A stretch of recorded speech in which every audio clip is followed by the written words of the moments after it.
Alors bonjour internet, bonjour YouTube. Là je voulais juste regarder un petit truc, par rapport aux, langues. Voilà, c'est ça. Voilà.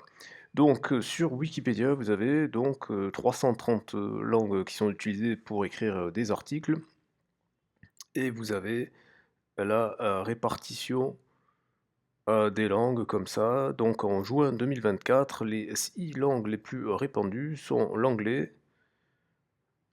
Alors le cebuano, je sais même pas ce que c'est ce truc-là. Qu'est-ce que c'est que cette langue?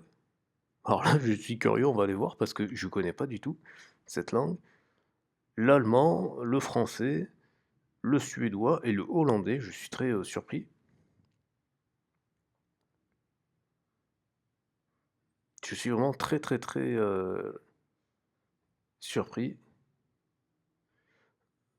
Ah ouais, d'accord, cebuano, c'est des Philippines, d'accord.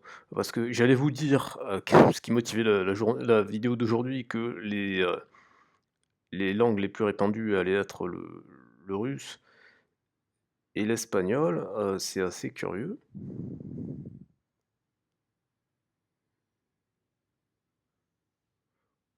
Voilà, donc il y a plus d'1 million d'articles dans chacune de ces langues-là. Mais alors je suis, très surpris par cette répartition. Donc vous avez, à peu près, 11 de l'internet qui est en anglais, 10 qui est en cebuano, mais alors, les Philippins, je savais pas qu'ils étaient, autant, investis dans l'internet. Alors là, je l'apprends en direct avec vous, là je suis, totalement surpris. Bon, on va dire quand même que même s'il y a peut-être une diaspora philippine, hein, vous me corrigerez si je me trompe, mais il me semble quand même que les Philippins, j'en ai pas croisé beaucoup en dehors des Philippines, hein, sachant qu'ils sont quand même une population qui est relativement limitée. Mais voilà, faut voir qu'ils sont très actifs sur Wikipédia en tout cas, hein. Moi je peut-être je devrais chercher, langue de l'internet plutôt que langue de Wikipédia, mon anglais était pas terrible peut-être. Heu, Language used on the internet or on the web.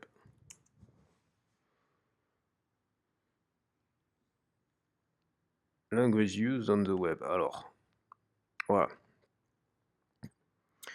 Voilà, donc là on retrouve, les classifications, plus, habituelles, hein, à savoir qu'on a l'anglais en premier et puis après on a, les langues principales que sont le chinois, l'espagnol, le russe, le persan, le français, l'allemand, le japonais. Donc en gros, c'est à peu près d'abord les 6 langues de l'ONU, hein, donc français, anglais, espagnol, russe et chinois et arabe.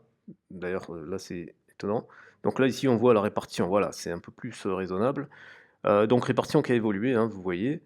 Donc l'anglais il perd un petit peu, c'est normal parce que, au plus il y a des gens qui, écrivent dans leur langue, beh, au plus la part de l'anglais, hein, diminue, hein, c'est une proportion.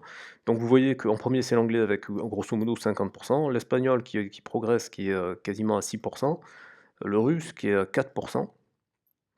Donc le russe qui est un petit peu en perte de vitesse. Alors il y a plusieurs raisons qui expliquent ça. Il y a d'abord, je vous l'apprends pas, hein, depuis 2022, il y a le conflit qui fait que, l'Occident est contre la Russie et que certains Ukrainiens ont décidé de passer, à l'ukrainien et d'arrêter d'utiliser, le russe. Donc c'est ces 2 facteurs-là principalement qui expliquent cette baisse. Mais ça reste quand même 4, ce qui n'est pas négligeable. Vous avez l'allemand qui est à 5,4 et le français aussi qui est en légère baisse. Alors le français il a perdu, 0,1 mais tout de même, il est légèrement en baisse. Voilà. Alors maintenant, revenons à notre sujet du jour. Le sujet du jour, c'est, comment apprendre le russe gratuitement en 30 jours. Alors je sais qu'en ce moment, c'est pas spécialement, c'est pas spécialement promu dans les médias occidentaux. Néanmoins, ouais, et ici le but, hein, je vous calme tout de suite, Jean pour l'Ukraine, Jean pour la Russie. Ici, je suis pas là pour faire de la propagande, géopolitique ou quoi que ce soit. Je précise que j'ai des contacts et des amis des 2 côtés, dans les 2 camps. J'ai des amis russes, des amis ukrainiens et c'est aussi pour ça d'ailleurs que je vous dis que personnellement des Ukrainiens que je connais, tous ceux que je connais, j'ai toujours communiqué avec eux en russe et je continue de communiquer avec eux en russe. D'accord?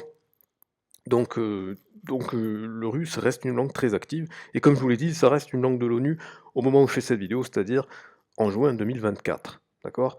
Je sais pas comment les choses vont se passer par la suite, je n'ai pas de boule de cristal, mais ce qui est clair, c'est que déjà, au niveau de au niveau donc dont on l'a vu de l'internet, hein, je remets les chiffres, ça reste une langue très importante sur internet, hein.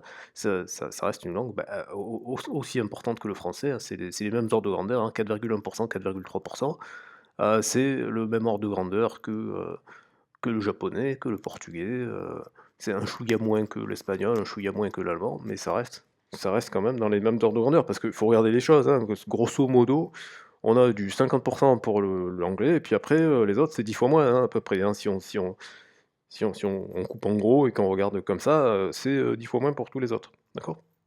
Et quand j'ai dit que c'était les langues de l'ONU, bah, ça veut dire que c'est le même problème que que pour les autres langues de l'ONU. C'est-à-dire qu'il y a tout le monde qui a les documents d'abord en anglais et après dans les autres langues.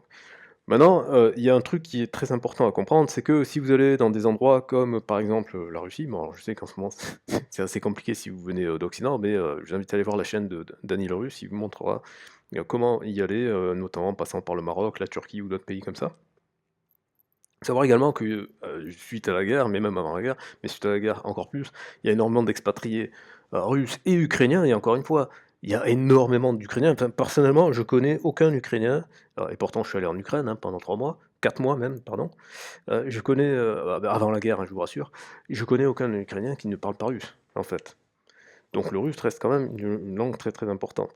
Si vous allez dans des pays comme, la, Lituanie, comme la Lettonie et comme, l'Estonie, alors pour l'Estonie, les gens sont très bons en anglais, donc ils vont souvent, faut être honnête, préférer parler anglais, sauf si vous parlez à des, vieilles personnes.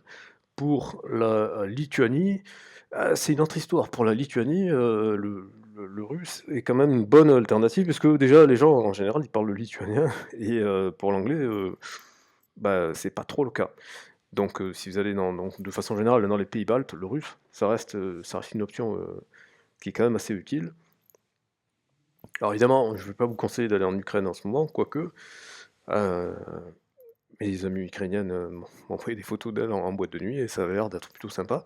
Enfin bref, tout ça pour vous dire que dans les, anciens pays, de l'Union soviétique, le russe reste quand même une bonne lingua franca, hein, parce que si vous allez au Kazakhstan et que vous commencez à essayer d'apprendre le kazakh, bon courage. Ou même dans des pays de l'Union européenne, en Bulgarie, les gens parlent très bien le russe, et le bulgare est très, très proche du russe d'ailleurs. Voilà, en Moldavie, c'est pareil, les gens parlent russe. Donc le russe reste une langue qui est quand même, très pratique. Voilà. Donc ce livre, comme d'habitude, hein, dans ma série, ce livre pour, 5 €, hein, c'est le tarif unique de mes livres sur, Amazon. Je vous propose des, astuces, en fait, littéralement, je vous donne un plan, 30 jours, 30 astuces pour pouvoir progresser en russe. Ces astuces sont, toutes gratuites. Alors il y a peut-être des bonus où des fois vous avez une version gratuite et après éventuellement si vous voulez aller plus loin, il y a une version payante. Mais j'ai essayé de recenser le maximum de ressources qui sont, gratuites pour vous permettre de gagner un maximum de temps pour pas vous perdre dans les recherches d'informations et cetera. Encore une fois, je vous en propose 30 en 30 jours. L'idée c'est pas de garder les 30 parce qu'évidemment dans une journée vous avez pas le temps de faire les 30 parce que le but c'est d'être en action tous les jours. Mais comme ça vous met c'est une rampe de lancement en fait pour vous dire, ou si vous êtes déjà lancé, parce que très probablement si vous regardez cette vidéo, vous êtes déjà lancé, mais c'est pour vous permettre d'avoir un gros coup de boost pendant 30 jours, vous essayez plein de nouveaux, systèmes, et parmi, parmi ces systèmes, parmi ces astuces, parmi ces applications, parmi ces sites, il y en a certainement qui vont plus, accrocher, auxquels vous allez plus accrocher et qui vont vous permettre de vous remettre le pied à l'étrier ou de vous mettre le pied à l'étrier et de remettre un coup de motivation comme ça. Parce que c'est important de bâtir des routines quand on apprend une langue, mais c'est aussi important de, entre guillemets, «de casser ces routines». Le truc qui en fait, et je vous donne, c'est un petit secret, allez, je vous dévoile ce secret.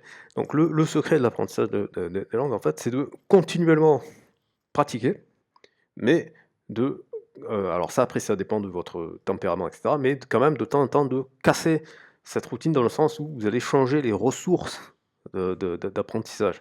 Vous conservez ce rythme quotidien, il ne faut pas chercher à tortiller, il n'y a pas de «je fais, 1 fois par semaine», non, non, non. La seule chose qui marche, c'est quand vous faites tous les jours. Vous pouvez faire tous les jours le matin, vous pouvez faire tous les jours le soir, vous pouvez faire tous les jours le midi, vous pouvez être à l'heure que vous voulez. Ça, vous pouvez changer aussi, hein, parce que des fois, moi, j'ai tendance à faire plutôt le matin, mais selon où je suis, des fois, je fais plutôt le soir. Donc c'est pas grave, ça c'est pas important. Ce qui est important, c'est que ce soit tous les jours pour que ça rentre dans votre cerveau en mode habitude. Mais par contre, la ressource que vous utilisez, c'est intéressant de sortir, par exemple, si vous êtes sur Duolingo, déjà clair et net, Duolingo solo, ça n'est pas du tout suffisant. Duolingo, son seul rôle, c'est d'être un déclencheur, en anglais trigger, d'accord? C'est le rappel, c'est un outil pour vous sermonner, pour vous dire: «Il faut pratiquer tous les jours». Mais c'est uniquement ça. Ça n'est pas, à proprement parler, je ne le compte pas dans la routine. Duolingo, c'est simplement le déclencheur de la routine, d'accord? Sauf si évidemment vous êtes débutant, si vous êtes ultra débutant, bah oui, Duolingo, vous allez vous le penser et ce sera très bien. Je vous recommande de faire par exemple pour le russe, Duolingo, le russe à partir de l'anglais et non pas à partir du français. Et de façon générale, je vous recommande de faire les ressources à partir de l'anglais. Comme ça vous oblige à être le plus possible dans la langue et ne pas penser en français. Parce que le piège, c'est de penser en français, et du coup, après, bah, vous pouvez pas rentrer dans la langue. Voilà, donc c'est tout pour cette vidéo, hein. Comme d'habitude, de toute façon, c'est assez clair, net et précis. Vous avez le lien dans la description. Comme d'habitude, si vous m'envoyez par email la preuve d'achat, vous aurez la possibilité d'obtenir la version PDF, ce qui vous permettra de le consulter de où vous voulez. Comme vous pouvez le voir, il est dans le format Kindle Emprunt, machin, si vous avez l'abonnement. Et puis voilà, comme d'habitude, abonnez-vous à la chaîne si ça n'est pas déjà fait, partagez cette vidéo à des gens que ça pourrait intéresser, mettez un pouce vers le haut et pensez que c'est une langue qui pourrait aussi vous apporter des opportunités professionnelles. Et ça, bah, par les temps qui courent, il me semble que c'est plutôt intéressant. A très bientôt, enfin, bah, à tout de suite pour la prochaine vidéo de la prochaine, du prochain livre sur Amazon KDP.